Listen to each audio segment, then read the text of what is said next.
Hello everybody, and welcome back to another adventure in automation in BeamNG Drive.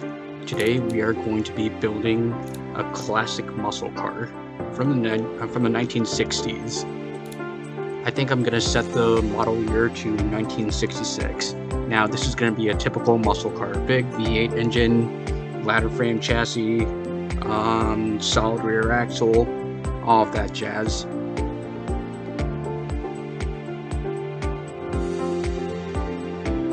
Now, I'm building this specifically because a new body just came out on the workshop. The Rambler American body, except it can be used for not just a Rambler, but like specifically a Rambler American, but also an AMC Marlin, and pretty much. Honestly, it can be used for just about anything early 60s, late 50s, and American. Honestly, you can make it work for a European car as well. Yeah. We're gonna use the 106-inch wheelbase. I think that's around 2.7 meters, and we are going to use the coupe body.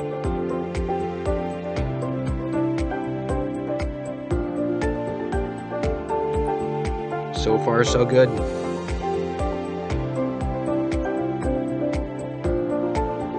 Actually, yeah, let's use the coupe body, and everything looks good so far, except for the model year. Let's make it 66 instead of 55. I really appreciate that it unlocks in 1957 because I feel like all of the other American muscle car bodies just unlock too late, like on this one or this one, these two, and this one, or they unlock too early, like I don't know, maybe are there even any good 50s muscle car bodies? And by muscle cars, I'm using the term very loosely. Yeah, this one, they all unlock in 47, so that's a little bit too early for a muscle car. But 57, that's perfect for an early muscle car. If you want to make a Pontiac GTO, if you want to make a Falcon, a Nova, just about, yeah, just about anything. So it's going to be ladder frame, as I mentioned before. Front Longitudinal, because what else would you have? And it's gonna have double wishbone up front and solid axle leaf in the back. Engine wise, we are going to call this, oh, I haven't even named the car yet. The brand is gonna be McNamara, and this is gonna be, let's see, this is gonna be a 400 cubic inch displacement engine, and let me see. 1966. Yeah, we're gonna call this the McNamara. What should we call this? I like naming my McNamaras. That's my American brand after either cities or states in America. So we could call it the Denver, but I want to call it. Not the Idaho, not the Wyoming.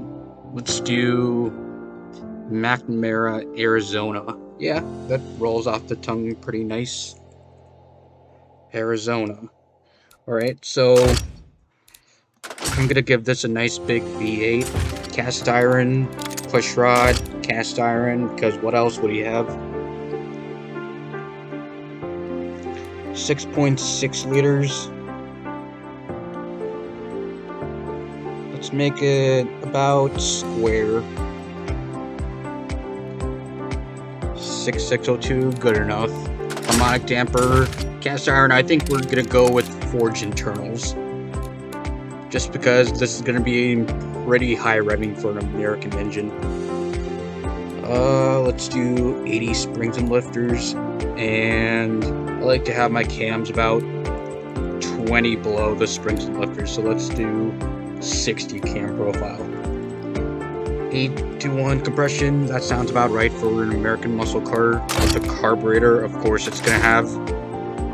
Let's do we want a 6-pack or do we want a 4-barrel? Let's go 4-barrel for right now. We can change it later.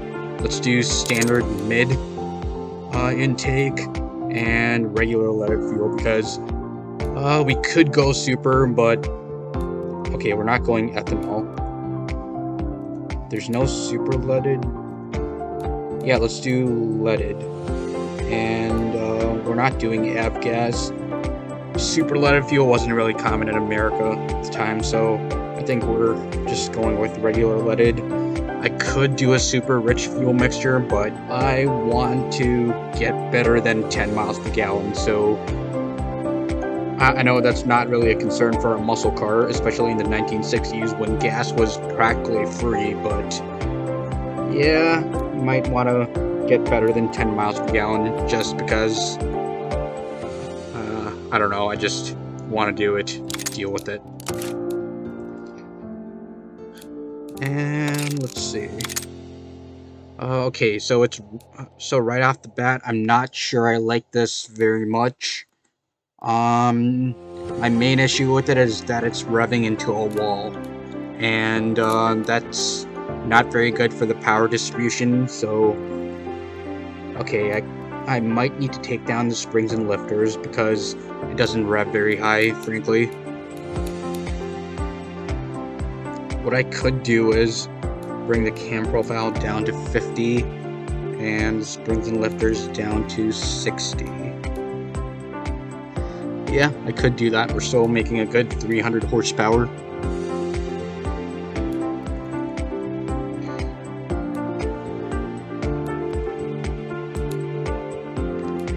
Now, what happens if I do...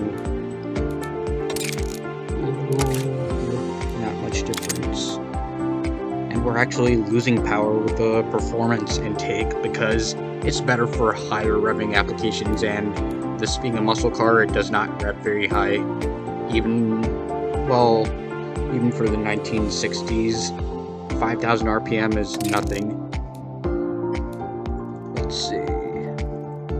We can take up the ignition timing quite a bit. 70 is right where we can stop.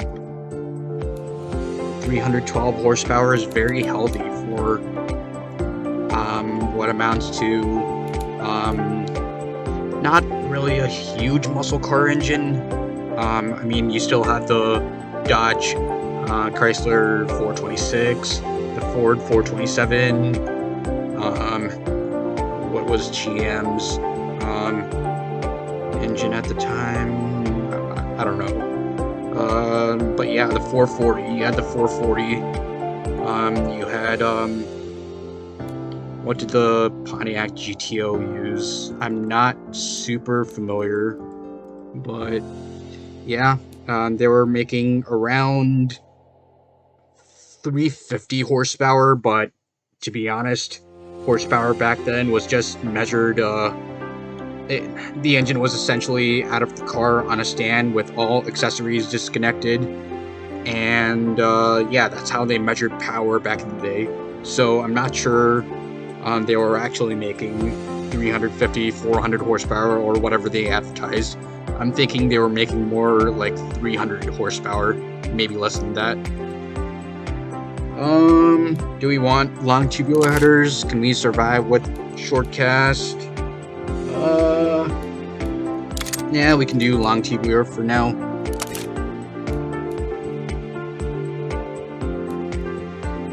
Yeah, this works in my favor.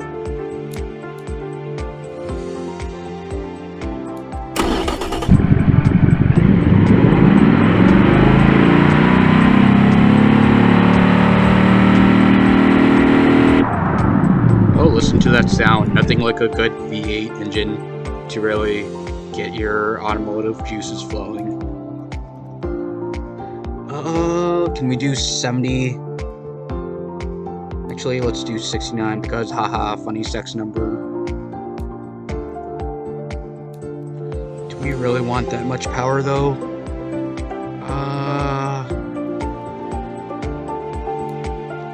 65 seems about right.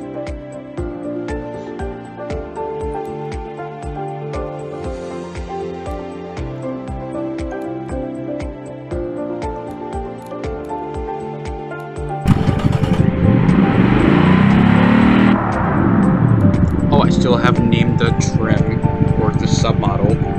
I guess I can call it the Sportabout, because what sounds more cheesy and American and 1960s than calling a car the Sportabout? Let's see. This is the AMC Marlin looking body, the variant.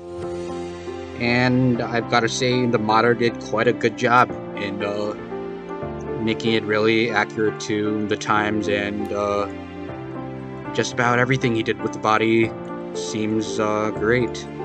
I have absolutely zero complaints about it. I'm not gonna design too much of it right now, but oh, you can make it low. Yeah, that doesn't look too good, but a variety. Let's keep the morphs like this, and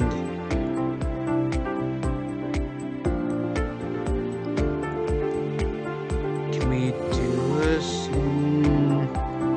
I like having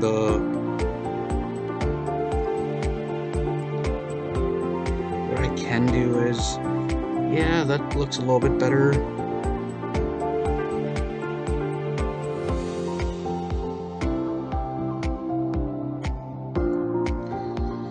I personally prefer this.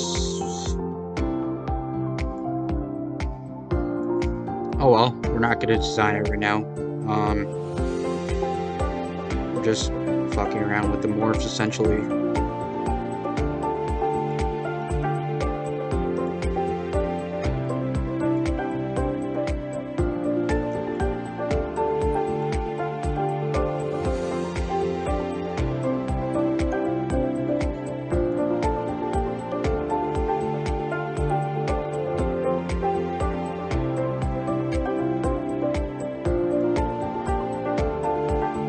Alright, we're not gonna spend any more time, waste any more time over here. We're just gonna go straight to the engineering. Yeah, that's my strongest suit in automation, engineering for sure. Let's pick the color first. I want to make this look somewhat like a Plymouth of the time. Like a Barracuda, you know how those looked? Yeah, about that. A first-gen Barracuda would be nice. Maybe combine that with a Marlin. So I'm thinking maybe nice. Oh, we could go this shade of bluish green aquamarine, I guess you could call it.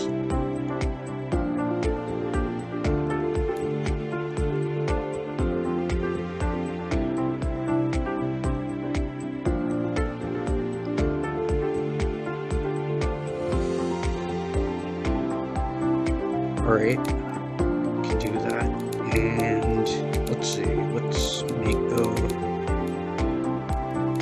trim steel colored.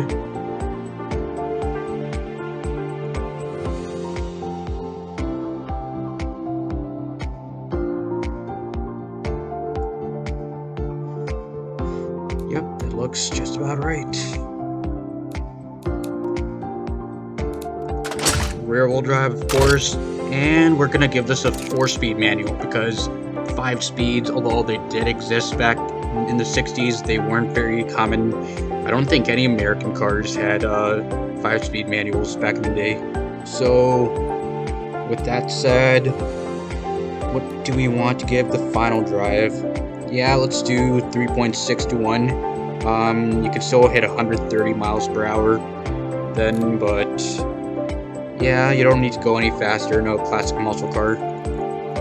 Now, I have a little bit of a dilemma right here because I could go with an open diff, but a lot of muscle cars, a lot of American muscle cars of this era had clutch LSDs. Now that's different from a viscous LSD and geared LSD, and it's not really in the game as of this moment. Automation does not have clutch-based LSDs, so what I've seen a lot of other players do is substitute an automatic blocker for a clutch LSD.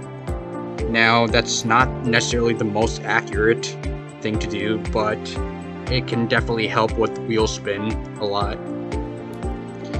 Let's see, we could go cross-ply tires, but the problem with that is a lot of, American cars of this time usually had cross-ply tires, that's for sure. But this is going to be the ultimate muscle car. Yeah, in fact, yeah, this is going to be the ultimate street-focused muscle car.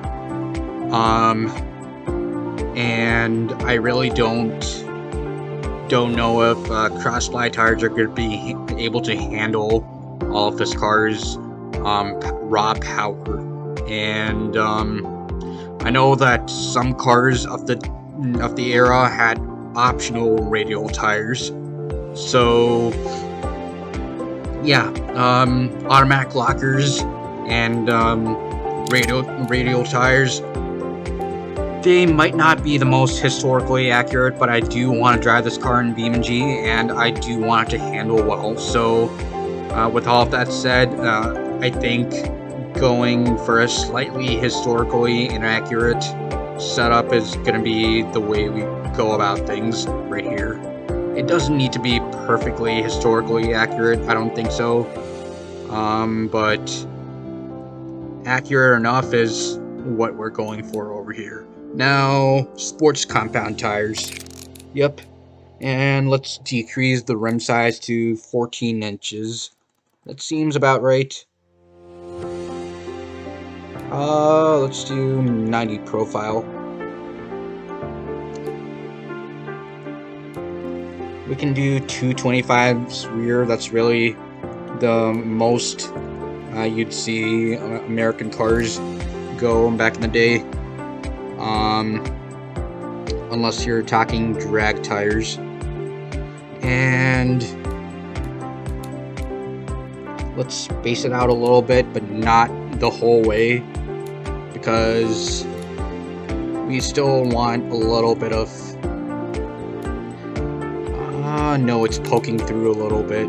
Yeah, 220 is the max it's going to be spaced out.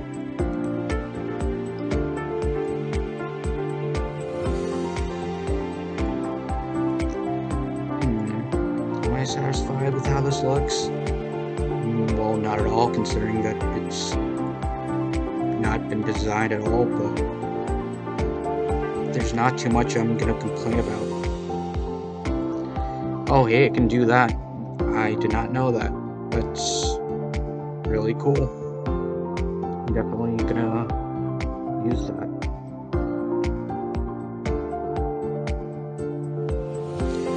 Alright, so without further ado, let's steel wheels. Couldn't magnesium wheels work? No, let's do steel wheels for now. I'm not sure how common mag wheels were back in the day, so let's just keep it realistic for now. 140 brake force, and do we want drums in the back? Sure, let's do that. Even though it's a muscle car, they often had drums in the back, and I think that's what we'll stick with. Let's see, brake airflow. I always like cranking that up to prevent brake fade. And let's do 2 full seats in the back.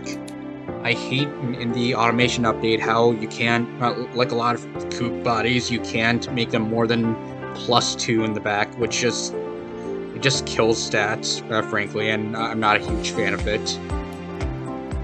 Okay, this looks a little bit weird from here. It's probably gonna look weird in the video, so I'm just gonna change that a bit. And let's see. Standard interior. Can we go premium actually? Yeah, let's do premium interior and standard AM radio. Hydraulic power steering, because for a big car like this, you really do not want to be moving the wheel much. One finger steering is where it's at. Just one finger, lazy steering, just point in the direction you want to go and boom.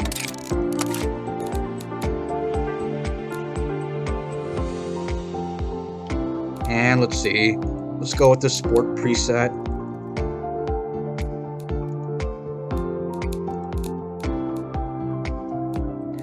And let's make it slightly taller. Yeah, that seems about right. The roll angle isn't too much. Let's take a look at the stats. 19,000. What the hell is taking up that much budget? Oh boy.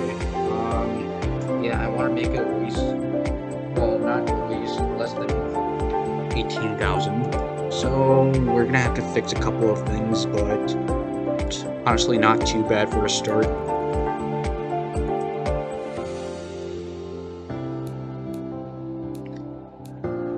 It's wheel spinning a bit. Which I mean, you want that in a muscle car, but not too much of it. Otherwise, it's gonna be undrivable in BeamNG. Let's see. Let's do 0 spacing. Yeah, let's keep it there for now. Might change it later.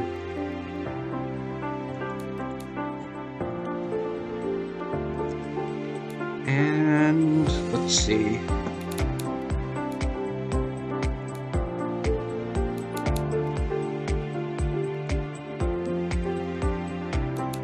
Alright, I gotta adjust the brake balance here, because frankly it's not great. Let's see, front dampers are hard. Well, you know. Do we want standard interior? How much money does that save even? 18,500? No, I think we're going premium interior. I want this to still be like a fairly nice car inside, not like a total shit box.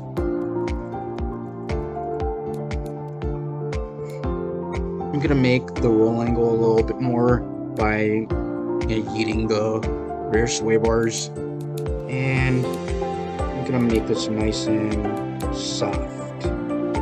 Yep, among the suspension. That's what we're totally going for here. 7.1 roll angle. Okay, that might be a little bit too much. Still, yeah, 6.9. Haha, funny sex number again. Let's see, 19,100. We definitely want to make some adjustments so that it costs less. What do we do? Okay, so that reduces costs by a little bit. 8.4 miles per gallon. That's just perfect. What happens if I do this? It's gonna drop it down to 8.2 miles per gallon. Let's take down the quality sliders in a couple of places. Let's do -5 here. And let's do -5 here. Okay, so not too bad. It doesn't affect stats too much. I say as I look at a sea of red over here, but 17,400, yeah, we can do that. And I think we're more or less done with engineering. Are we?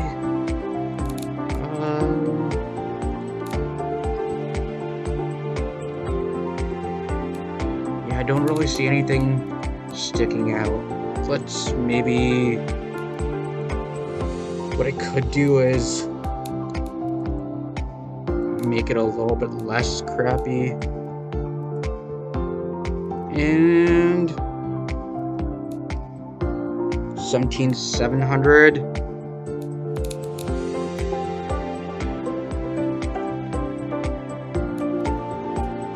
And 17,900. Let's do this.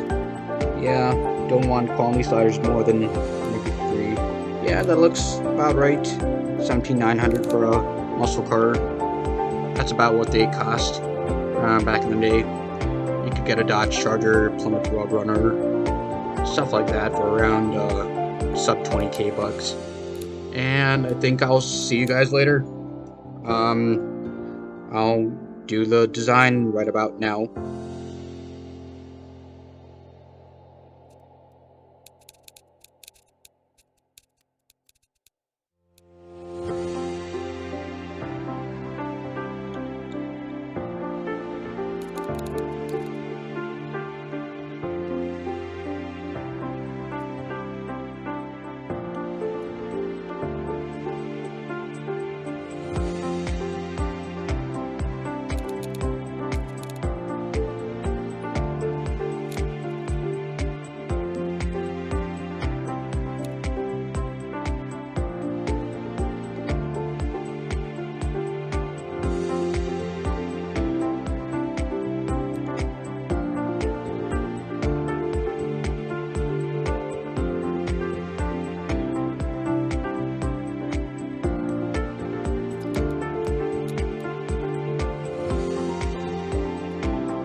And so that is the 1966 McNamara Denver.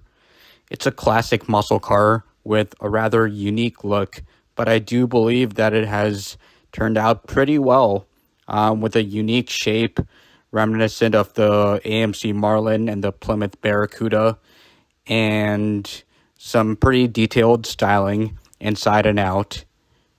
I'm very happy with how it turned out, and see you all in BeamNG while I take this through a road course.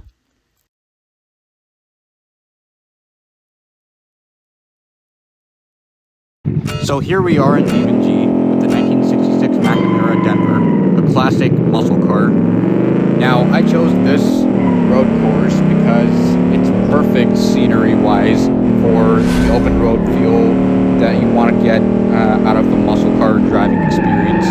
Now, it is also fairly easy with a lot of straightaways, and you'll see that I get the car up to a pretty high speed. The car itself was very challenging to drive with a lot of wheel spin, some spinning out, and yeah, you know, spinny, slidey. But I felt like I was able to conquer and tame this vehicle so as to get a pretty decent time for what it is. And other than that, yeah, like and subscribe and join the Discord. There's a link below. And thank you for watching.